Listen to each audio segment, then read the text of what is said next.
नमस्कार, आप देख रहे हैं सुप्रभात न्यूज एमपी और मैं हूं आपके साथ महक कपूर। आइए नजर डालते हैं 25 फटाफट बड़ी खबरों की ओर। इससे पहले न्यूज कहां से देख रहे हैं हमें कमेंट करके जरूर बताएं। किसानों को सीएम मोहन यादव ने दिया भरोसा, कहा ओलावृष्टि से हुए नुकसान की होगी भरपाई। मध्य प्रदेश में बेमौसम बारिश और ओलावृष्टि ने किसानों की तैयार फसलों को चौपट कर दिया। प्रदेश के कई जिलों में फसलों का बड़े पैमानों पर नुकसान हुआ, जिससे किसानों की परेशानी बढ़ गई है। वहीं इस बीच प्रदेश के मुख्यमंत्री मोहन यादव ने किसानों को भरोसा दिया है कि नुकसान की भरपाई सरकार करेगी। मुख्यमंत्री यादव ने अपने ऑफिशियल एक्स हैंडल के जरिए वीडियो जारी किया और साथ ही कहा, सीएम यादव ने लिखा, प्रदेश सरकार किसानों के साथ खड़ी है, ओलावृष्टि से प्रभावित होने पर नुकसान की भरपाई करेंगे। विद्यार्थियों के लिए बड़ी खबर, अब इतने बजे स्कूल खुलेगा, कलेक्टर ने गर्मी के कारण बदली टाइमिंग। मध्य प्रदेश में इन दिनों मौसम बदल रहा है, तापमान में बढ़ोतरी होने से गर्मी बढ़ने लगी है। ऐसे में झाबुआ जिले की कलेक्टर नेहा मीना ने गर्मी को देखते हुए कहा कि जिसमें जिले के स्कूलों की टाइमिंग में बदलाव भी किया। कलेक्टर ने कहा कि गर्मी की छुट्टियों तक प्रभावी यह आदेश रहेगा। साथ ही कलेक्टर ने कहा कि जिले के सभी बोर्डों की सरकारी और गैर सरकारी का संचालन सुबह 7:30 बजे से दोपहर 12 बजे तक किया जाएगा। दरअसल कलेक्टर द्वारा यह आदेश भीषण गर्मी और लू की संभावनाओं को देखते हुए विद्यार्थियों के स्वास्थ्य और सुरक्षा की दृष्टि के कारण स्कूलों की टाइमिंग में बदलाव किया गया।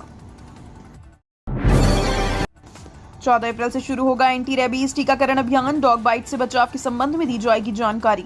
मध्य प्रदेश के इंदौर शहर को डॉग बाइट से बचाने, रेबीज मुक्त बनाने और टीकाकरण के लिए अभियान चलाया जाएगा, जिसकी शुरुआत 14 अप्रैल मंगलवार से होगी। बता दें, यह अभियान बुद्धनगर में स्थित एनजीओ के कार्यकर्ताओं द्वारा चलाया जाएगा। इसमें रेबीज वैक्सीन की मुफ्त वितरण, जागरूकता कार्यक्रम, टीकाकरण शिविर आदि शामिल है। निगम आयुक्त शिवम वर्मा ने बताया कि शहर को रेबीज मुक्त बनाने के लिए जागरूकता अभियान चलाया जा रहा है, जिसके तहत 14 अप्रैल से शहर के सभी आवारा एवं पालतू कुत्तों को एंटी रेबीज टीकाकरण अभियान चलाया जाएगा। मध्य प्रदेश में कांग्रेस घर घर पहुंचाएगी गारंटी कार्ड, पावती भी लेंगे। कांग्रेस ने लोकसभा चुनाव में 5 न्याय के अंतर्गत जिन 25 गारंटियों को केंद्र में सरकार बनाने पर लागू करने का वादा किया है, उन्हें पार्टी कार्यकर्ताओं द्वारा घर घर तक पहुंचाया जाएगा। इसके लिए कांग्रेस गारंटी कार्ड तैयार किए गए हैं। इनमें युवा, महिला, किसान, श्रमिक और सामाजिक व आर्थिक न्याय के लिए जो कदम उठाए जाएंगे उनका ब्यौरा दिया गया। कार्यकर्ता जिस व्यक्ति से इस कार्ड को भरवाएंगे उसका नाम, पता, विधानसभा और मतदान केंद्र, परिवार में मतदाताओं की संख्या और मोबाइल नंबर सहित अन्य विवरण लेंगे, ताकि उसे आवश्यकता अनुसार संपर्क किया जा सके। प्रदेश के सरकारी स्कूलों में खेल, गायन व वादन शिक्षा भर्ती की परीक्षा अगस्त में होगी। प्रदेश के सरकारी स्कूलों में खेल, गायन व वादन के लिए प्राथमिक व माध्यमिक शिक्षा पद पर अगस्त में चयन परीक्षा होगी। इसमें वे अभ्यर्थी शामिल होंगे जो पात्रता परीक्षा में चयनित हुए हैं। इस साल के अंत तक इनकी भर्ती प्रक्रिया पूरी कर ली जाएगी। मध्य प्रदेश कर्मचारी चयन बोर्ड ने वर्ष 2024 के लिए आगामी 9 भर्ती परीक्षाओं का कैलेंडर जारी किया। इसमें 4 वर्ष में परीक्षा, 1 चयन परीक्षा और 4 भर्ती परीक्षा शामिल है। हालांकि भर्ती परीक्षाओं का कैलेंडर 2 महीने में जारी हुआ। मंडला में बोले अमित शाह, रामनवमी को 500 वर्ष बाद रामलला अपने घर में मनाएंगे जन्मदिन।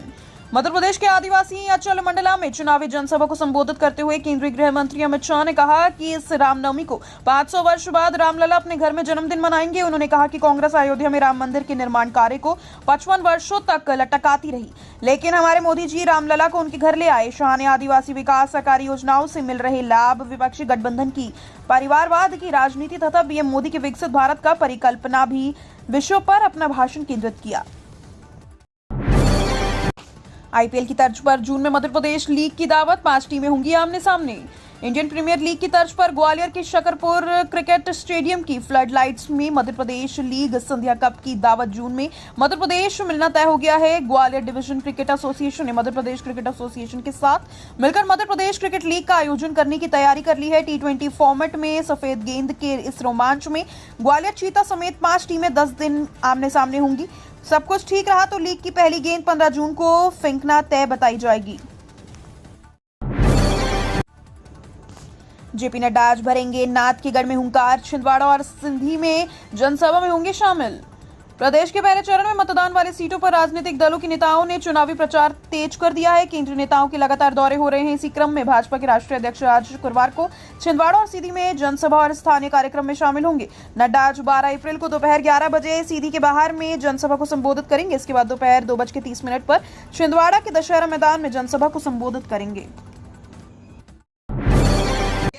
बेमौसम बारिश ने बिगाड़ी गेहूं की चमक, सरकार ने खत्म की किसानों की चिंता।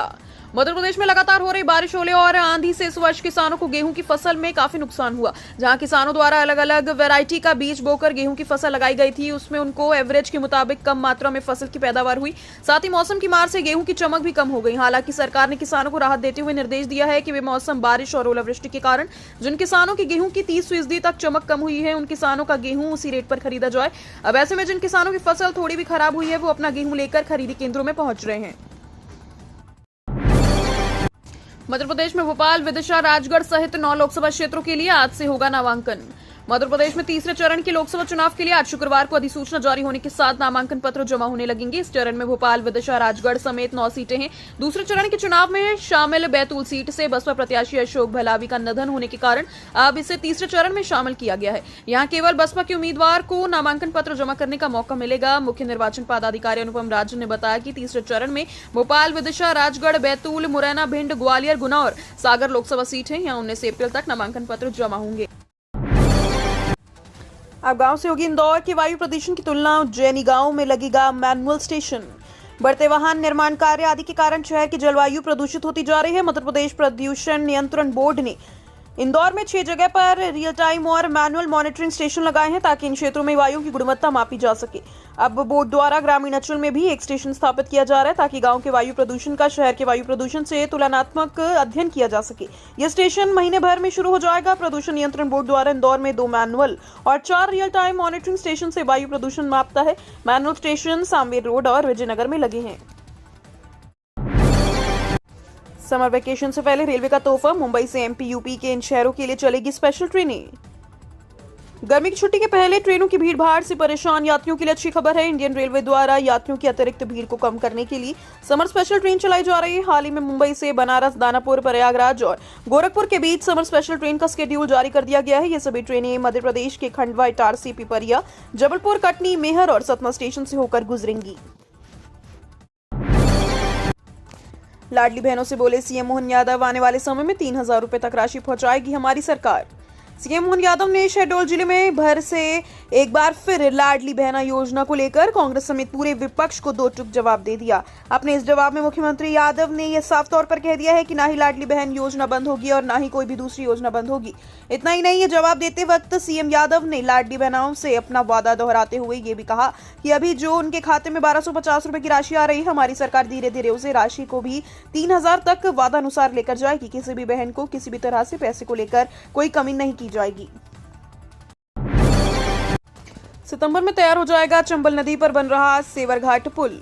मध्य प्रदेश के चंबल और राजस्थान क्षेत्र के बीच बॉर्डर बनी चंबल नदी को पार करना अब आसान होता जा रहा है। सबलगढ़ के अटार घाट पर 2 लेन पुल बन चुका है। 6 महीने के भीतर केलारस क्षेत्र के सेवरघाट पर बन रहे पुल का निर्माण पूरा हो जाएगा, जिसके बाद केलारस जोरा क्षेत्रवासियों के लिए राजस्थान के करौली, कैला देवी, भरतपुर जाना बेहद सुगम हो जाएगा। अबहा क्षेत्र में चंबल नदी के उसैद घाट पर भी पुल का निर्माण तेजी से चल रहा है, लेकिन इस पुल का आवागमन के लिए शुरू होने में अभी 1 साल तक और लग सकता है। नरोत्तम मिश्रा का दावा, कांग्रेस का मध्य प्रदेश में नहीं खुलेगा खाता। मध्य प्रदेश भाजपा के बड़े नेता और प्रदेश के पूर्व गृह मंत्री नरोत्तम मिश्रा ने उमरिया में दावा किया कि प्रदेश की सभी 29 लोकसभा पर भाजपा की जीत होगी। प्रदेश में कांग्रेस अपना खाता नहीं खोल सकेगी। मिश्रा उमरिया हवाई पट्टी पर आए थे और फिर सड़क मार्ग से बड़ी के लिए रवाना हो गए। उमरिया में अल्प प्रवास पर आए नरोत्तम मिश्रा ने कांग्रेस पर करारा हमला किया। उन्होंने दावा किया कि आगामी लोकसभा चुनाव में कांग्रेस प्रदेश में अपना खाता नहीं खोल पाएगी। प्रदेश की सभी 29 लोकसभा सीटों पर भाजपा जीत दर्ज करेगी। उन्होंने कहा कि कांग्रेस नेता कमलनाथ का गढ़ कहे जाने वाले छिंदवाड़ा में भी लोकसभा सीट पर भाजपा को बड़े अंतर से जीत मिलेगी। प्रदेश में 24 करोड़ की शराब, 9 करोड़ की ड्रग्स समेत 103 करोड़ से अधिक मूल्य की विभिन्न सामग्री जब्त। मध्य प्रदेश में 29 लोकसभा सीटों पर 4 चरणों में चुनाव होना है। इसमें प्रथम चरण के लिए 19 अप्रैल को मतदान को 6 सीटों पर मतदान होगा। प्रदेश में निष्पक्ष और शांतिपूर्वक चुनाव कराने के लिए आयोग जुटा हुआ है। मुख्य निर्वाचन पदाधिकारी अनुपम राजन ने बताया कि लोकसभा निर्वाचन 2024 की आदर्श आचार संहिता प्रभावशील होने के बाद पुलिस एवं अन्य एनफोर्समेंट एजेंसियों द्वारा लगातार कार्यवाही की जा रही है। उन्होंने बताया कि 16 मार्च से 10 अप्रैल तक 13,77,63,629 रुपए नगद राशि जब्त की गई। इसके साथ ही 103,33,19,639 रुपए मूल्य की विभिन्न सामग्री जब्त की गई है। एमपी में तीसरे चरण के चुनाव के लिए आज से भरे जाएंगे नामांकन। मध्य प्रदेश लोकसभा चुनाव के तीसरे चरण के नामांकन प्रक्रिया की शुरुआत आज शुक्रवार से होने जा रही है। तीसरे चरण में 9 लोकसभा सीटों के लिए चुनाव होना है। इन सीटों में केंद्रीय मंत्री ज्योतिरादित्य सिंधिया की गुना सीट, पूर्व सीएम शिवराज सिंह चौहान की विदिशा सीट और पूर्व सीएम दिग्विजय सिंह की राजगढ़ सीट भी शामिल है। मुख्य निर्वाचन पदाधिकारी अनुपम राजन ने बताया कि लोकसभा निर्वाचन के तहत मध्य प्रदेश में 4 चरणों में लोकसभा चुनाव होने हैं। राजन ने कहा कि तीसरे चरण में मध्य प्रदेश के 9 लोकसभा क्षेत्रों में आज 12 अप्रैल से नाम निर्देशन पत्र भरे जाएंगे। मोदी के मन में एमपी, प्रदेश में नए चेहरों की समर्थन में लगातार ले रहे हैं सभाएं।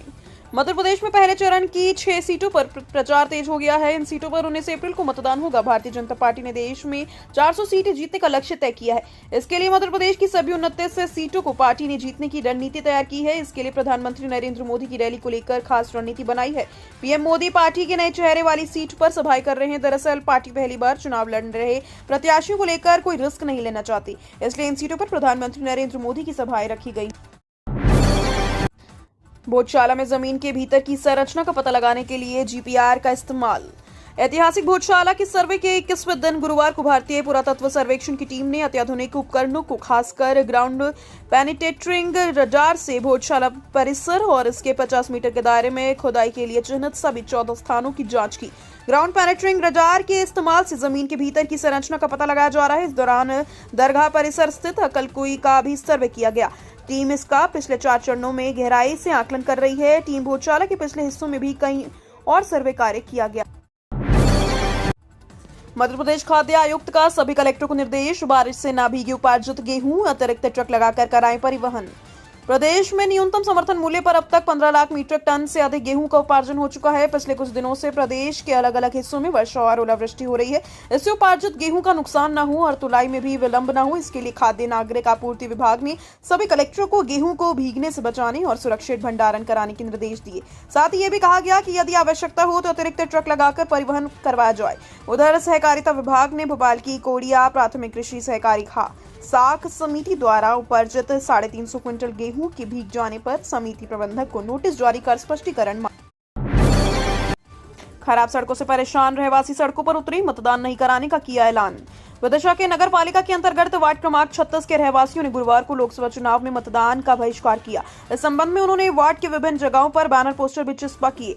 इसके साथ ही वोट न डालने का ऐलान किया। 2 दिन में हुई मामूली सी बारिश की वजह से वार्ड की सड़कों की हालत खराब है, जिससे रहवासियों का गुस्सा फूटा। रहवासियों का कहना है कि ये वार्ड नगर पालिका अध्यक्ष प्रीति शर्मा का है, उसके बाद भी वार्ड की ये हालात हैं तो अन्य जगहों पर क्या होगा। 50 दिवसीय शिविर में बच्चे नहीं बड़े भी सीखेंगे संस्कार, सुविधाओं का करना होगा त्याग। क्या आप सोच सकते हैं कि हमारे संस्कार, तप, आराधना, संयम, नियम के बारे में सिखाने के लिए कोई भी शिविर आयोजित हो सकता है, जिसमें बच्चे ही नहीं सब बड़े भी 50 दिन तक संतों जैसा जीवन जिए। इस दौरान पंखे, बिस्तर, मोबाइल और परिवार का मोह त्याग कर सीखने की कोशिश करें और धर्म की राह पर चलते हुए साधु संतों को आखिर किन किन कठिनाइयों का सामना करना पड़ता है और प्रभु भक्ति का ये मार्ग कितना कठिन है। धार्मिक नगरी उज्जैन में आगामी 14 अप्रैल से ऐसा ही शिविर आयोजित होने वाला है, जिसमें उज्जैन ही नहीं पूरे प्रदेश और देश के लोग शामिल होंगे।